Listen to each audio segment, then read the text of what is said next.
Hey everybody, it's Jessica, the Nomadic Owl Oracle, and I'm here to do our general weekly read for the 28th of March until the 3rd of April of 2022. Keep in mind that with my readings, timing is always fluid, and I do read based off of energies. So if at any point I say he or she, only take it as it resonates. If it doesn't resonate, then it's not for you at this time. Please check back again later. That way you can see if one of my other readings resonates with you. As always, I do cuss, so if you don't like cuss words, please go ahead and click off of this video because I'm going to talk how I normally talk. So because we are in Aries season and there's so much popping up right now, I did feel like that fire energy, that ignition energy, that creative energy is very, very prominent right now, which is fantastic in my opinion. So I chose to use Egyptian decks today because I love Egyptian stuff. I love Egyptian Egyptology, Egyptian mythology. The gods, the goddesses, they are my go-to. So we're going to be using the Aset Egyptian Oracle cards this week. We're also using the Anubis Oracle. And then we're going to be using our affirmation deck of the Spirit Junkie. So as always, I'm going to go ahead and shuffle here on camera. Guys, if you haven't felt the energy right now, you're about to start feeling it. You're going to see it playing out and things like that. I can't stress to everybody enough. Right now, with us being in Aries energy, it's very important for you to use it for creative endeavors, for funneling into things that you're wanting to build up, to motivate yourself and things like that, not on a negative context. Yes, there might be things that make you upset. Believe me, I'm dealing with my own stuff as well. But try to focus on the things you can do to be better, to get through this better, to be able to adapt to all the unknowns that might be happening in your life right now. How can you spark that life back up? How can you be happier? How can you, do things to honor yourself on a daily basis? That is what this energy is about right now. So let's see what we need to know this week as a collective. As I said, this is for March the 28th until April the 4th of 2022, but timing is fluid. So if you watch this later and it pops up and it resonates, then it's for you at that time. So, as always, if you would like to schedule your own personal reading with me, please feel free to reach out to me. I can be reached on Instagram, Facebook, Zen Inc. I'm a reader there on the weekends now. My availability changes, guys, so if you're wanting to book with me, please contact me ahead of time and we can get you scheduled. Also, if you haven't yet, please like, share, and subscribe to this channel on YouTube if you like these videos. And let's get our affirmation and then we are good to go. Yeah, whoa. There is a lot going on right now. Already said that. But the cards are saying it too. So it's going to come through in this reading. The first card that we have here is Scrying. It says True Future.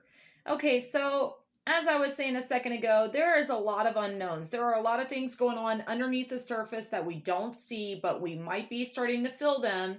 And if you are starting to feel them, then they're going to start peeking out. If they haven't started coming up to bubble within you, is what I'm going to say here, you're going to start noticing that. Scrying in different contexts can be, using crystals to look into things, fire, water. There are so many different mirrors. There are so many different sources that people use to scry. Scrying is when you look within something in a meditative state to see and tap into the future or the energies or things that are going on. And a lot of type witchy movies and stuff, they'll have people looking into crystal balls and seeing all this stuff, or they'll look into a mirror and they can see things on the other side of the mirror. Right now, even though we're not in one of those times where it's prominent throughout, every year, this is a very powerful portal time, okay? I can't stress that enough. You may not see what's around you, but I'm telling you, there is way more going on than what we see with our 3D eyes.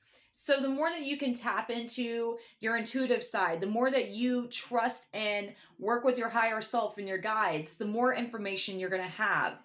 You can use decks, you can use different pendulums. There are so many different things that you can do to tap into the energy of your intuition and bring in the results that you're needing to find answers to. Sometimes the answers we seek lie within us and not outside of us, so be aware of that. So this is saying your true future, only your higher self, only your guides know that. Only, the universe knows that. You may not even realize how much things are about to change and shift. So, knowing that, try to stand in your power. Try to take care of yourself and honor yourself and not go along with things that don't suit you. That's what I'm going to say here. Then we have the cosmic influences. It says Mayet, Toth, and Kerpera. So at this time, there is so much going on. I can't stress that enough. It's popping up again here. So the scarab is eternal life. There might have been things that fell away in your life or things that are falling apart, but now you're being reborn in this knowing. Mayet is the goddess of justice, of universal balance, of strength, of wisdom as well. And then you have Toth here. Toth is also all about wisdom, the old ways, the knowledge, the, mathematics, the symbols, the signs. So with these two cards popping up, look, signs and synchronicities abound. Messages abound. There's so much that's coming through right now. You really want to pay attention because you might miss out on something fantastic and major, major signs and synchronicities for yourself of what you need to do, of how you need to do that.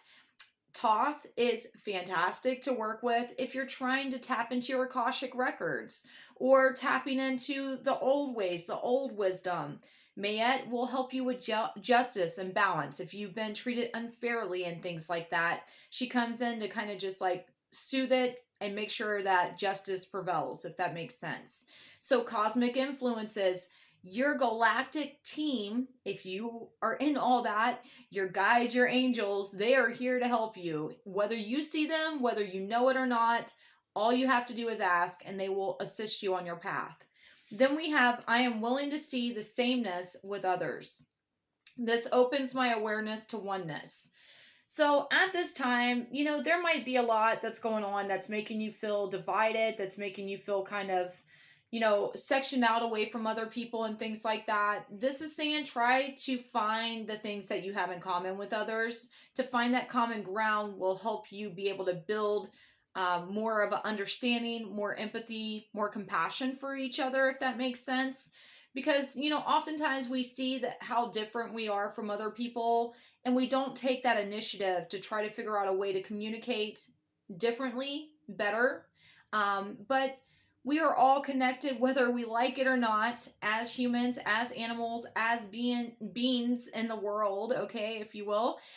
There is a lot that we can find common ground on, regardless of our religion, regardless of our political beliefs, regardless of where we came from.